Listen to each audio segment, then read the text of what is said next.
KBS 계실 때 그러면은 특채로 들어갔고 사실 고생의 기간이 되게 짧은 거를 선배들 다 알잖아요. 갑자기 등장을 해버렸으니까. 네네. 그거에 대해서 약간 후배로 취급을 안 했던 거예요? 그렇죠. 안이 꼽게 보일 수가 있잖아요. 그래서 어떤 선배는 회의실만 나타나면 야 눈에 띄지 마 꺼져 이런 분도 계시기도 했고 야 재수 없으니까 하이 새끼야 막 이런 분도 계셨는데 근데 그분은 원래 성향이 그래가지고 저를 미워하는 게 아니라 그냥 그런 분이셨는데 그거에 대해 상처를 많이 받았는데 충분히 이해는 해요. 왜냐면은 제가 또 어린 나이에 가가지고 사회생활 좀 못했어요. 예를 들어서 제 동기분들이 막내 생활로서 어디 가서 막 고생을 하면은 저도 같이 이렇게 가서 도와주고 해야 되는데 이게 회의실도 다르고 분야가 다르고 저는 그냥 따로 있다 보니까 그런 부분에 대해서 좀 열애 느낌이 많이 났었던 거죠. 그냥 아싸 그런 느낌이었죠. 그럼에도 불구하고 그 당시 잘해주셨던 선배는 누가 있어요? 이수근 선배.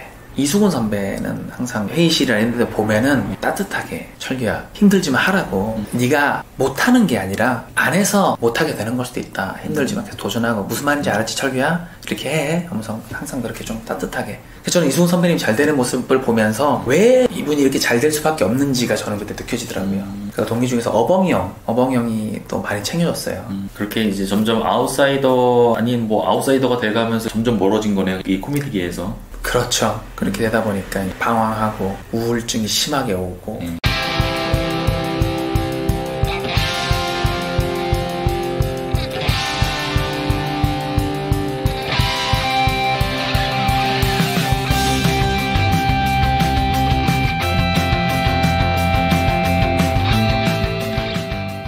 갑자기 이제 무대에 안 서게 되면서 그다음부터 뭘 하신 거예요? 행사를 많이 다녔었어요. 먹고 살아야 되니까. 그리고 라디오 있으면 라디오 하고 그렇게 지냈었던 것 같아요.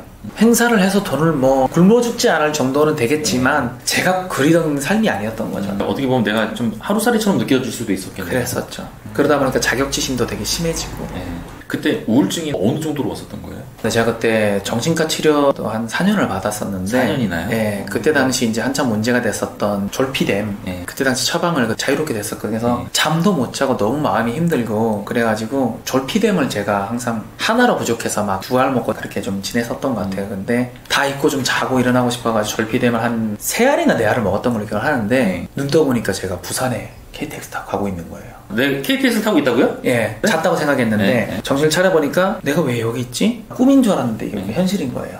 그러기도 했었고 이게 환각이 오나 봐요. 그리고 또 한 번은 또 먹고 잤다고 생각했는데 눈을 떠보니까 제가 운전하고 어딜 가고 있는 거예요. 잠옷을 입고. 그래가 너무 놀래가지고 정신 차리니까 그러고 있는 거예요. 그래서 이거 약 끊어야겠다. 그래서 이제 그때부터 끊고 운동하면서 막 이렇게 어떻게든 극복을 하려고 했는데 시간은 좀 오래 걸렸죠. 이렇게 완전히 그런 우울증을 벗어나는 데는 한 10년 가까이 걸렸던 것 같아요. 10년요? 네.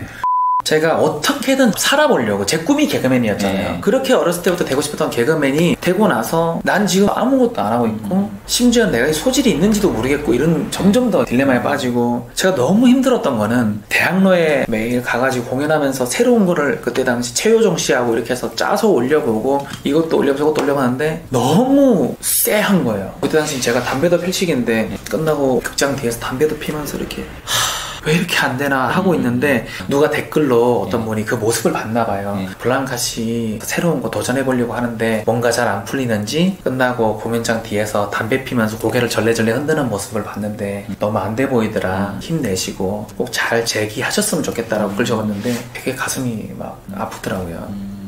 몇 년 동안 그렇게 계속 어떻게든 해보려고 하는데 계속 안 되니까 제가 얼마나 간절하고 힘들고 한데 기는 죽어있고 이러니까 뭘 잘 발휘도 못하고 꿈을 매일 꿨어요. 무대에 데뷔하는 꿈, 다시 복귀하는 꿈 이거를 너무 간절하니까 너무 간절하고 그러면서도 기가 꺾여있고 우울증이 너무 심하다 보니까 제대로 도전은 또 못하고 개코는 가지도 못하고 막 이런 상황 속에서 계속 딜레마에 빠져있다가 나중에는 딴 거 할까 생각까지 했었어요. 그래서 그냥 회사를 다녀볼까. 나중에는 제가 정신과 치료를 받다가 남자 그림을 그려보라 그래서 정장 입고 넥타이 메고 서류 가방을 들고 있는 사람의 그림을 그려보자고 해서 그걸 보더니 이 모습이 지금 정철규 씨가 너무나도 되고 싶어하는 모습입니다. 매일 아침 출근하고 저녁에 퇴근하는 그런 정상적인 직장인의 모습을 그린 겁니다. 제가 그걸 되게 갈망하고 있었나 봐요. 평범한 삶. 직장 내에 어떤 스트레스가 있을지언정 내가 출근할 수 있는 곳은 있는 삶. 그 삶을 되게 그리고 있었더라고요. 정신과 치료는 4년 정도 받고 그 뒤로도 이제 거의 벗어나는데 6년 정도 더 걸렸었죠. 네. 그 다음에 어떤 방식으로 그러면 이제 벗어난 거예요? 긍정적인 사람들 위주로 좀 만나려고 그랬어요. 떠미는 양 가끔 보면 만나면은 야 씨 끝났어 딴 거 해 개그맨 돈벌이 되냐 뭐 이런 사람도 있고 그러면은 그거에 자꾸 에너지가 쏠리는 거예요. 그래서 기운이 좋은 사람들 위주로 만나자라고 생각을 해서 죽는 소리 하는 사람이 웬만하면 안 만나거든요. 개그맨 김용만 선배님 같이 축구하면서 정말 긍정의 에너지거든요. 얼마나 긍정이냐면은 사우나를 하는데 여기 이렇게 맹장 수술 자국이 있는 거예요. 그래서 맹장 걸리셨었어요? 그러니까 아니? 그래서 이거 수술 자국 뭐예요? 그러니까 아 맹장 수술 자국. 여기 맹장 걸리셨었어요? 아니? 무슨 말이에요 형님? 일단 배가 너무 아파가지고 병원에 갔는데 의사가 딱 보더니 맹장이래. 바로 수술 들어가야 된다 그래서 아니 이거 뭐 검사해봐야 되는 거 아닙니까? 그러니까 자기가 지금 경력이 한 20년 넘었는데 이건 딱 보면 맹장이라고. 수술 들어갔는데 미안하대. 야, 이 형 진짜 참 긍정적이다. 그리고 그때 당시 이제 또 제 와이프도 참 긍정적이거든요. 만나면서 이제 좀 힐링하고 개그맨 황영진 씨라고 있어요. 잭스만 그 형이 또 제가 블랑카 캐릭터 때문에 다문화인들하고 계속 교류를 하고 있었거든요. 아 그래요? 하다 보니까 네가 더 구체적으로 자원봉사를 하면서 더 다문화인들을 위해서 뭘 해보는 건 어떠니라고 권유를 하더라고요. 그래서 이제 다문화인들을 만나고 자원봉사도 하고 교류를 하다가 제가 거꾸로 이제 거기서 힘을 많이 얻은 거예요. 제가 지금 강명시 다문화가족 지원센터 홍보대사거든요.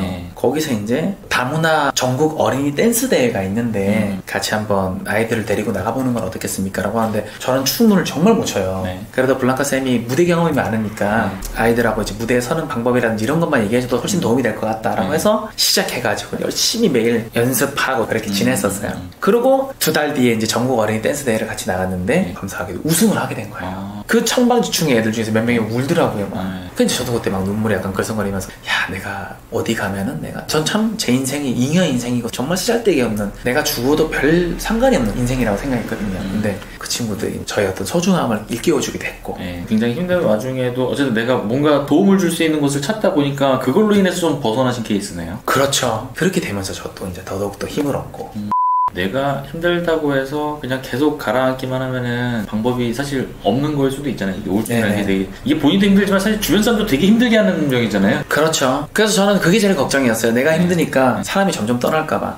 실제로 떠난 동료도 분명히 있었고 인기도 떨어지고 그러다 보니까 정말 그 전지현 씨 그 별그댄가 거기에 보면 대사가 저는 딱 와닿았던 게 제가 인기가 없고 힘드니까 진실의 시간이 오는 것 같더라고요. 정말 내 친구와 내 사람과 물론 뭐 사람이라서 그런 부분에 대해서 이해는 해요. 저는 옛날에는 막 그냥 사람들 좋아해서 다 친해지는 거 좋아하고 그랬었는데 그게 조금은 이제 너무 그럴 필요까지는 없구나라는 생각이 들더라고요. 우리가 사회생활 하면서 여기저기 다 좋은 모습 보이기 위해서 하는 것도 힘들잖아요 사실. 그렇죠. 네, 너무 애쓸 필요는 없다라는 거. 내가 내 할도리 잘하고 있으면 이런 거지 내가 뭐 날 포장해가지고 이렇게 잘하려고 그럴 필요는 없는 느낌이 좀 들었던 것 같아요. 고등학교 때 선생님도 말씀하셨고 친구분들도 그랬고 재밌다, 재치있다. 네. 개그맨을 해보는 게 어떻겠냐 이런 이제 평가를 들었었는데 실제 개그맨 생활하면서는 첫 번째 블랑카 이후로는 뭘 해도 안 되고 막 이런 결과가 나왔단 말이에요. 네. 주위 사람들한테 좋은 평가를 들었는데 결과는 이렇게 나오고 결국 나한테 부족했던 게 뭐였길래 내공이 좀 많이 부족했던 것 같고 너무 준비 없이 어린 나이에 바로 돼버렸던 게 어떻게 보면 독이라면 독일 수도 있었던 것 같고 소년등과 일불행이란 말이 있잖아요. 어린 나이에 성공하면은 큰 불행 중 하나다라는 말이 있는 것 같은데 너무 못 모르는 시기에 좀 잘 돼서 준비 없이 잘 된 게 좀 크지 않았을까. 그리고 그 뒤로 간이 작다 보니까 몇 번 물을 먹고 오니까 겁을 먹고 더 이상 가지 못했던 그런 것도 있었던 것 같죠. 내가 그때 갑자기 생각도 못하게 인기를 확 얻었잖아요. 네네. 그때 내가 뭐 자만했거나 그런 것도 있었어요? 저는 했다라고 생각을 안 하긴 하는데 물론 또 보는 사람에 따라 다를 수 있겠지만은 제가 그때 한참 잘 나갈 때도 저는 미키 강수 씨하고 숙대 입구에 그 하숙집에 제 신인상 받을 때까지 하숙집에 살았거든요. 24만 원씩 내고 제 환경이 그렇게 막 자만할 수 있는 환경이 아니었어요 그때. 그래가지고 그러지는 않았던 것 같고 그때 저 오토바이 타고 내가 스쿠터 중국산 그 50cc 사가지고 그거 방송국 타고 왔다 갔다 하고 하숙집 살았지 거들먹거릴 수 있는 환경이 아니었죠. 그래가지고 우스갯소리를 그때 고명환 씨 아시죠? 야 랑카야 이 오토바이 뭐냐? 이러면 아 형님 제가 블랑카 1년 해가지고 하나 샀습니다. 그러니까 막 웃더라고요. 제가 더 감사한 마음에 더 가까이 지내고 싶어서 센터에 아이들 뭐 할 때마다 갔는데 한계가 딱 있더라고요. 뭐냐면은 다문화 한국어 교육을 하는 선생님이 오셨고 저도 이제 같이 왔는데 아이들이 저를 이제 개그맨이다 보니까 좀 좋아하고 이렇게 되다 보니까 이게 약간 선생님한테 제가 민폐가 되는 느낌이 들더라고요. 그래서 내가 아이들이 좋아서 자원봉사랍시고 갔는데 이게 누군가에게는 피해가 되면 안 되겠다는 생각이 들어서 내 선의가 남에겐 또 피해가 그렇죠. 이 선생님은 나 때문에 약간 선생님 위치도 약간 좀 그래 애매해지는 것 같고 해서 이런 수업 때는 제가 나가기 힘들 것 같습니다 해가지고 그래서 이제 저거 알아보다가 다문화 이해교육 전문 강사라는 게 있더라고요. 그걸 이제 공부를 해서 따게 됐죠. 그 자격증이 있으면 어떤 일들을 할 수 있는 거예요? 대한민국이 지금 다문화 사회로 가고 있는데 그게 아직까지도 못 받아들이거나 사회의 어떤 인식을 개선하는 그런 일을 하는 거죠.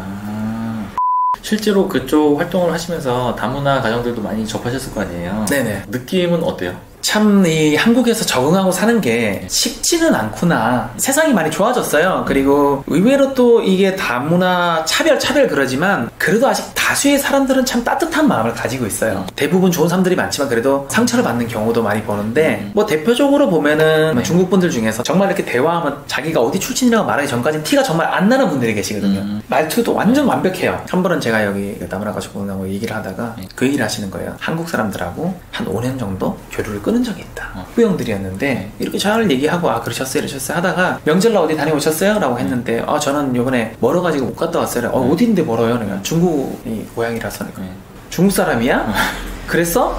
몰랐네. 이게 이제 반말을 하는 거죠.